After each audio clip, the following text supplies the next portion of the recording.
Boundaries and connections. I did a little looking into the dictionary definitions of these things. Boundaries, real or imagined lines that mark the edge or limit of something, limits and rules we set for ourselves within relationships. Connections, a link between a person, a thing, or an idea with another person, thing, or idea, or that deep sense of emotional kinship and draw we feel, as in when we say, I feel this deep connection with so and so or such and such. And that raises some questions for me personally. For example, how do I know the difference between authentic lines and edges or imagined and false ones? How do I know the difference between healthy relational connections and draws and unhealthy ones? And what does any of that have to do with my or your creativity? Can I create if I don't have boundaries? If I'm enmeshed or in a bubble with somebody or something?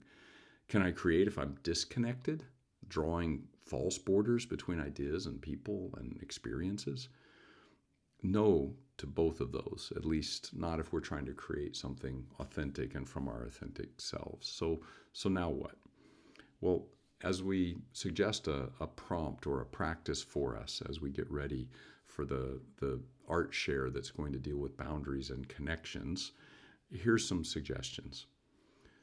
Looking back at the last month, pay attention to where you might have felt longings or hopes within your own relationships, including your deepest self, others, source, however you understand that, or even with something you sense in the world, longings and hopes for better boundaries or deeper connections to be felt and experienced.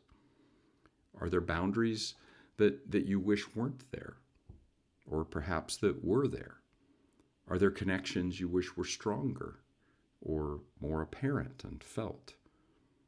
Pay attention to any emerging inspirations that might be brewing for creative ways to express some of what you might be experiencing as you reflect on these things.